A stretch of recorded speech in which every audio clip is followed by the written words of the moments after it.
नमस्कार साथियों। संसद भवन में कार्रवाई चल रही है। राष्ट्रपति महोदया के अभिभाषण के बाद सभी राजनेताओं को अपने अपने पार्टी के नेताओं का भाषण जारी है। नेता प्रतिपक्ष राहुल गांधी जी ने अपनी बातें रखी। देश के प्रधानमंत्री नरेंद्र मोदी ने अपनी बातें रखी। उसके साथ समाजवादी पार्टी के नेता माननीय अखिलेश यादव ने भी बातें रखी।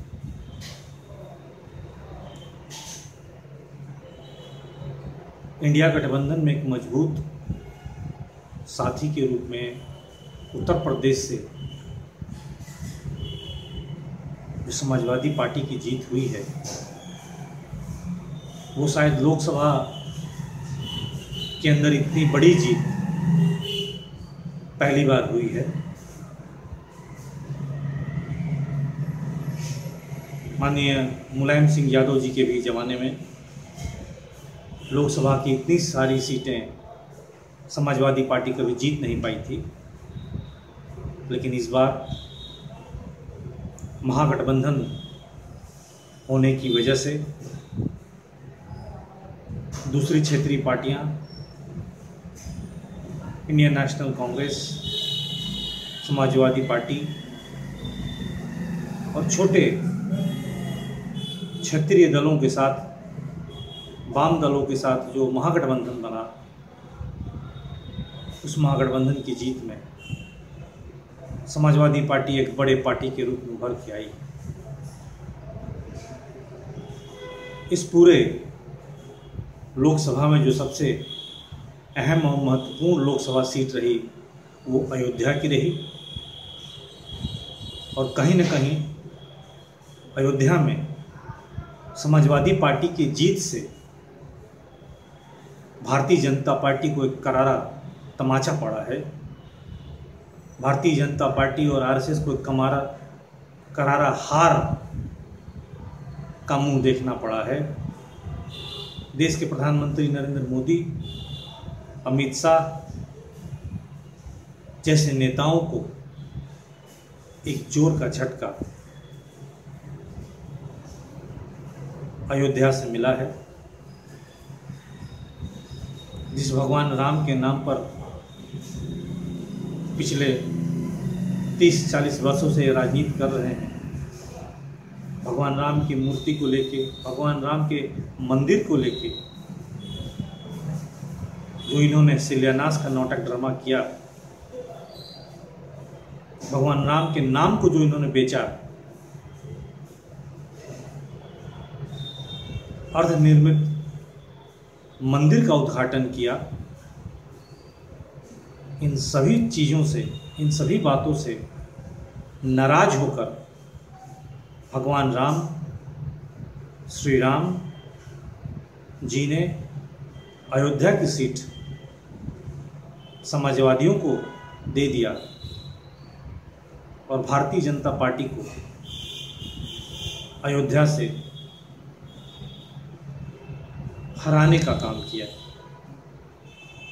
माननीय अखिलेश यादव ने कहा वही हुआ जो राम ने चाहा, वही हुई जो राम रुचि राखा, जो हुई वो राम रुचि राखा। यानी जो भी कुछ हुआ वो भगवान राम के मर्जी से हुआ। आज स्थिति क्या है? उत्तर प्रदेश में मानसून आ चुका है। भगवान राम का जो मंदिर है उसकी छत टपक रही है। जो हवाई जहाज उतारने के लिए जो सड़कें बनी, जो पट्टियाँ बनी, जो मंदिर के आसपास जल्दीबाजी में निर्माण किया गया, वो धीरे धीरे ध्वस्त हो रहा है। बारिश की पहली मार को भी वो झेल नहीं पाया है। ये सब चीज़ें भगवान राम के मर्जी से हो रहा है। भगवान राम ने कभी नहीं कहा कि मैं पूंजीपतियों का हूँ, मैं एक जाति धर्म विशेष का हूँ। वो तो पूरे दुनिया के आराध्य हैं, पूरे विश्व के आराध्य हैं, वो तो सबके हैं। वो हिंदुओं के भी हैं, मुसलमानों के भी हैं, सिखों के भी हैं, वो हिंदुस्तानियों के भी हैं, पाकिस्तानियों के भी हैं, बांग्लादेशियों के भी हैं। वो तो सर्वज्ञ हैं। अगर वो भगवान हैं तो वो सर्वज्ञ हैं। भगवान राम की पूजा पूरे विश्व में होती है। हिंदू ही नहीं, दूसरे जाति धर्म के लोग भी करते हैं।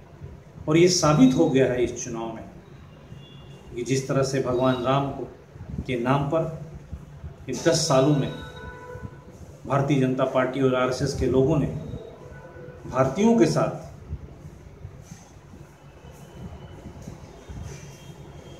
हिंसा को बढ़ावा दिया, अत्याचार किया, शोषण किया, किसी एक धर्म विशेष पर हमला किया। आज अयोध्या की जीत ने ये साबित किया कि भगवान किसी के बांधे हुए नहीं हैं। वो तो प्रभु हैं, उससे सब जानते हैं, सब समझते हैं। हमारे और आपके अंतरात्मा की आवाज़ भी समझते हैं, हमारे मन मस्तिष्क को भी समझते हैं, हमारी योजनाओं को, हमारे गंदे विचारों को भी समझते हैं। इसलिए अयोध्या की सीट समाजवादी पार्टी को देकर भगवान राम ने ये साबित कर दिया कि रामलला सबके हैं। वो दलितों के भी हैं, वो पिछड़ों के भी हैं, वो अगड़ों के भी हैं, वो हिंदुओं के भी हैं, मुसलमानों के भी हैं। तो पूरी दुनिया के लोगों को अहिंसा, प्रेम